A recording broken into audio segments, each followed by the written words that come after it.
Bonjour, j'espère que vous allez bien. Je suis Jean-Giscard Anguissa.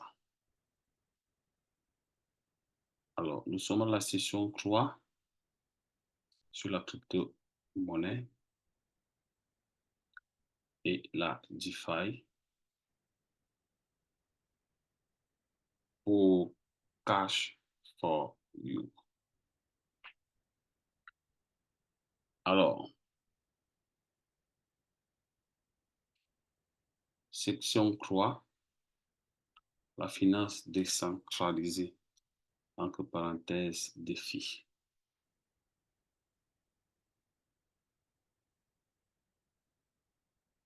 Internet a permis de décentraliser l'information en permettant à chacun de publier et d'échanger instantanément toute information auprès du monde entier sans besoin d'autorisation. En passant par quoi? Par Internet. Toute cette possibilité-là, la DeFi, la blockchain, toutes ces choses-là, c'est grâce à Internet. Voilà.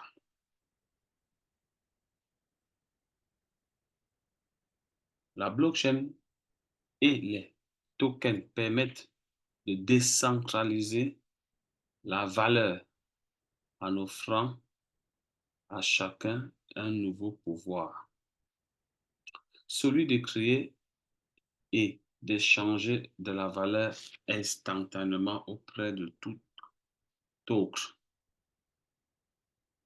internaute sans nécessité ni tierce ni permission. Tout est tokenisable sur Terre. C'est un tout nouveau terrain qui s'ouvre pour l'innovation du monde numérique.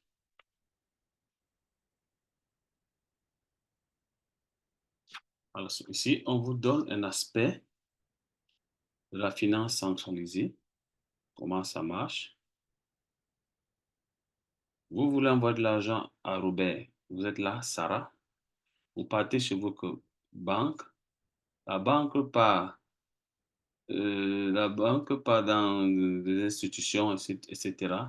Le chef de l'autre banque valide avant d'approuver que Robert reçoit cet argent-là.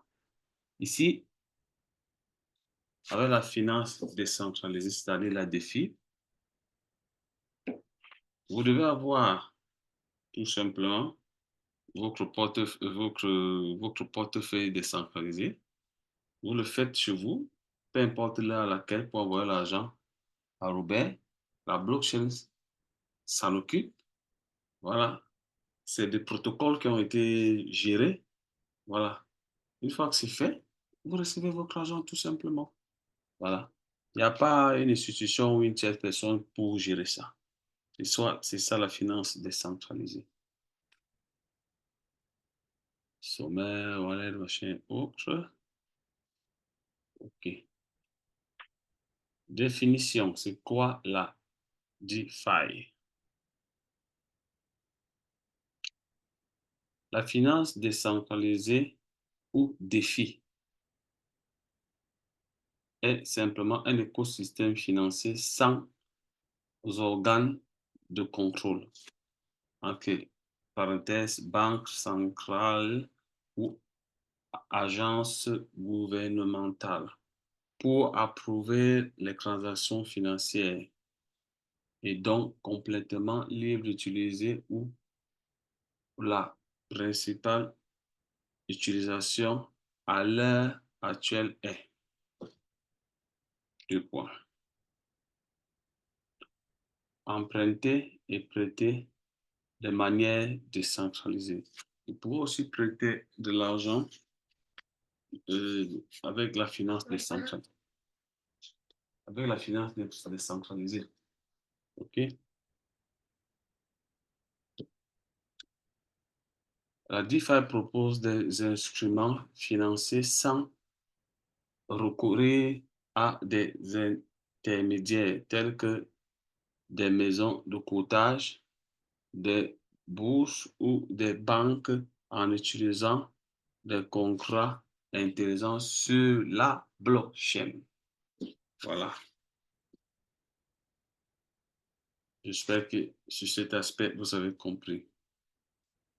Pour utiliser la blockchain, vous avez besoin d'Internet. Internet, sans Internet, s'il n'y a pas d'Internet, il ne peut pas avoir la blockchain, il ne peut pas avoir la finance décentralisée. Tout ça va ensemble.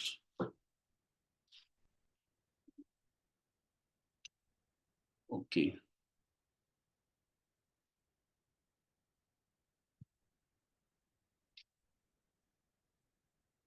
Bon, ça c'est caractéristique de ce qu'on appelle la, de la défi. Donc, vous avez la transparence, toute opération, tout- toutes les opérations sont publiques et sont écrites sur une chaîne publique, consultable par n'importe qui. Quand vous faites des opérations dans la blockchain, il n'y a pas de falsification. On ne peut pas faire la triche, on ne peut pas faire, je ne sais pas, vous avez compris ce que je veux dire. Voilà. Donc voilà toutes les descriptions. Voilà.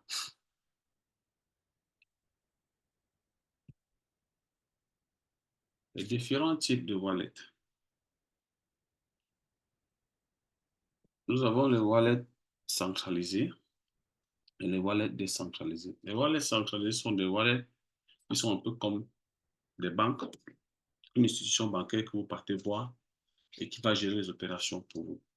Par contre, le wallet décentralisé, c'est vous-même qui menez l'opération et c'est vous-même qui détenez les mots-clés. Si vous égarez vos mots-clés, bah, s'il y a de l'argent dedans, les cryptos là-bas, vous les avez perdus définitivement. En tout cas, jusqu'à ce que vous retrouvez vos 12 mots-clés. Voilà. Pour accéder à la finance décentralisée, vous avez besoin d'un wallet. Alors, vous aurez besoin d'un wallet. Chaque wallet dispose de deux types de clés. Vous avez la clé publique et la clé privée. La clé publique, c'est un peu comme euh, votre numéro de votre compte. C'est-à-dire, si quelqu'un vous envoie de l'argent, vous lui donnez votre code de virement. OK? Parfois, c'est le RIB, ce genre de truc. Voilà, vous donnez ça. C'est ça, en fait, la clé publique. Vous pouvez donner à n'importe qui pour recevoir de la crypto. Maintenant, vous avez la clé privée. Celle-là, vous ne donnez pas à quelqu'un. Elle est, comme vous avez suivi, c'est une clé privée. C'est-à-dire que ça travaille ça si vous gardez votre téléphone et si vous le cassez. Bref, vous avez la possibilité d'acheter notre téléphone et d'aller télécharger un portefeuille et d'insérer les 12 mots-clés. Vous entrerez en possession de vos cryptos. Voilà. Ici encore, on vous dit, ici, c'est le portefeuille centralisé. Voilà. Ce sont les wallets que nous utilisons sur les plateformes d'échange centralisées telles que Binance, parce que Binance est une plateforme d'échange centralisée, ou d'autres échangeurs. Ce portefeuille n'interagit pas directement avec la blockchain. Okay. Ici, avec un portefeuille centralisé, c'est la plateforme qui détient vos accès et qui les sécurise. Vous ne possédez pas de clés privées. Ici, nous parlons du portefeuille décentralisé. À l'inverse d'un wallet décentralisé, vous avez le pouvoir de pouvoir sur vos accès, de devenir donc le garant de leur sécurité. Cela vous oblige à être beaucoup plus vigilant et responsable. C'est-à-dire quoi? Quand vous ouvrez votre portefeuille décentralisé, une fois qu'il est ouvert, vous avez soumis les 12 mots-clés. Si vous les égarez ou vous les donnez à quelqu'un, cette personne a, a accès à tout ce qui est dans votre portefeuille décentralisé. Raison pour laquelle on vous dit de ne pas communiquer ces informations à une tierce personne. Voilà, ça, les 12 mots-clés. La paix privée est une phase souvent appelée, c'est composé de 12 ou de 24 mots aléatoires. Information à jamais perdre ni divulguer à quiconque.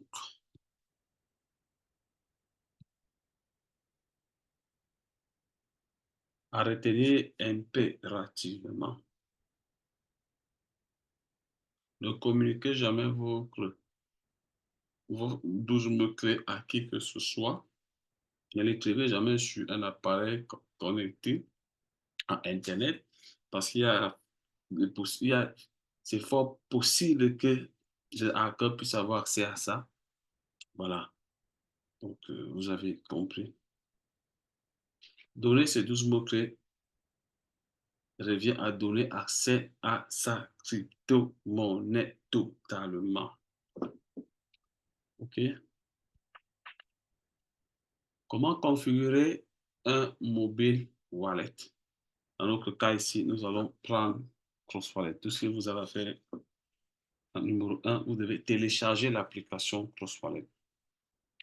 Une fois que vous l'avez téléchargé, tout dépend du téléphone que vous avez, soit Apple Store, soit Google Play, bref, un Android, vous téléchargez et vous l'installez.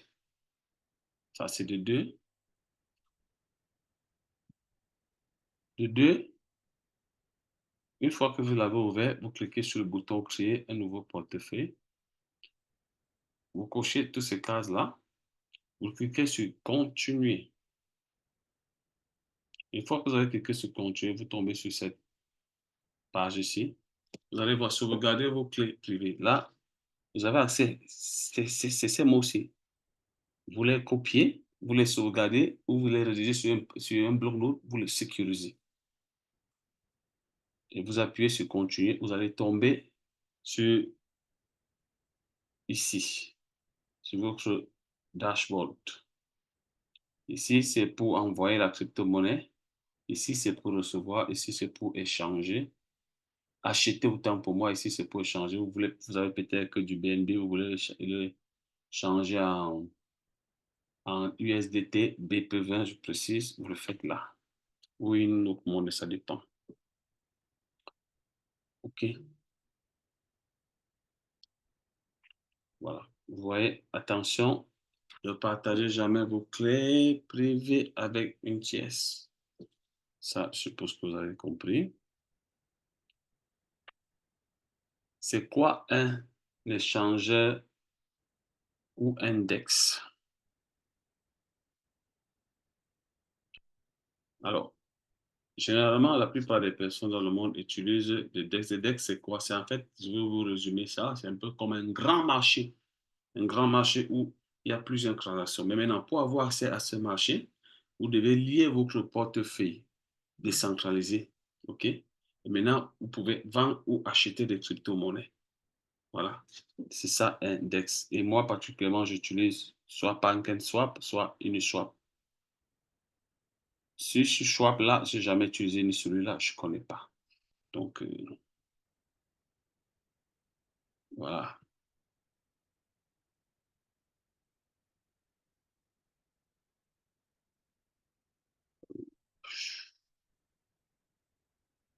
OK. Alors, ici, nous parlons des crypto-monnaies. On les appelle généralement les stablecoins. OK? C'est quoi la définition d'un stablecoin? Un stablecoin est un actif cryptographique dont le but est d'avoir un prix qui tend vers une valeur stable, généralement le dollar, mais aussi l'euro. C'est ça, généralement, un stablecoin. Ça, ce sont des stablecoins. Et il y a plusieurs stablecoins. Voilà. Et sur plusieurs réseaux. Voilà. Si vous voulez, sur plusieurs blockchains. OK? Donc, on est là. Écosystème bâti, défi bâti sur les différents blockchains. Vous voyez là, il y a la blockchain Chrome, il y a la blockchain Polkadot, il y a la blockchain Cosmos et la blockchain Ethereum. Il y a plusieurs blockchains, mais tout ça, nous allons le voir quand nous allons pousser la formation. Parce que vous pouvez avoir toutes ces informations-là sur CoinMarketCap. Donc, quand vous voulez même acheter une crypto-monnaie, vous devez avoir certaines informations avant d'acheter la crypto-monnaie. On n'achète pas les crypto-monnaies pour les acheter.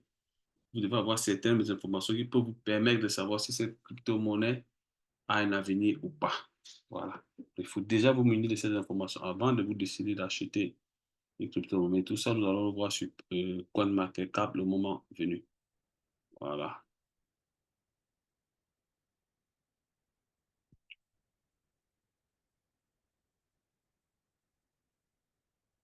OK. Donc, alors, qu'est-ce que, qu'est-ce que un NFT? Un NFT est une propriété numérique d'un objet de collection physique. Grâce à la technologie blockchain, vous pouvez trouver au monde dans, pouvez, vous pouvez trouver au monde entier que vous en êtes le propriétaire. Voilà. Donc, c'est pas comme les crypto-monnaies qui a plusieurs crypto-monnaies. Non. Et donc,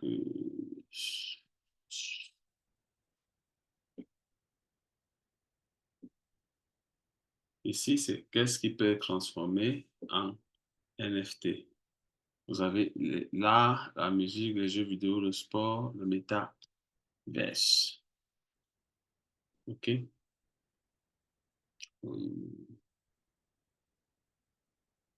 OK.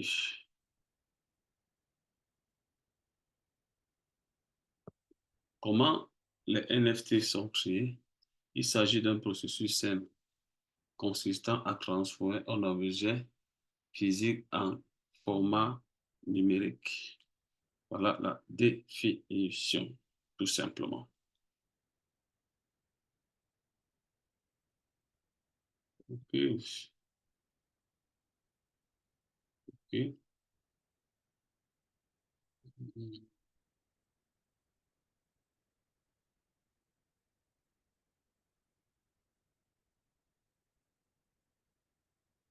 Les NFT peuvent se vendre très cher.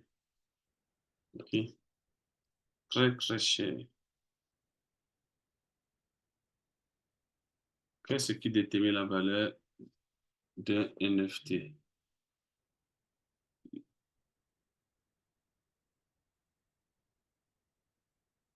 L'utilité, la rareté, la réalité historique, histoire du propriétaire. C'est ça qui définit la valeur d'un NFT.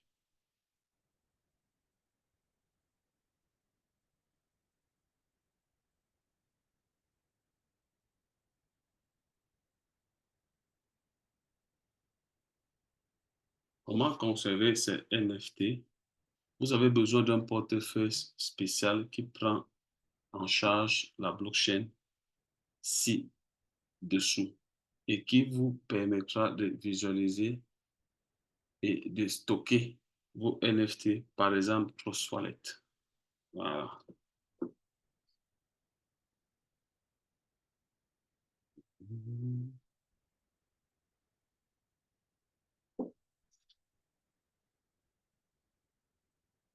Marketplace NFT de Binance. Ça, c'est le marché en fait de NFT. Vous avez la possibilité d'avoir ces informations via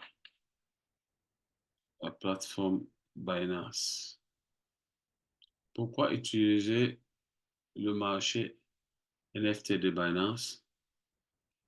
Binance est déjà d'abord la plateforme, un échangeur le plus connu dans le monde entier et le plus fiable.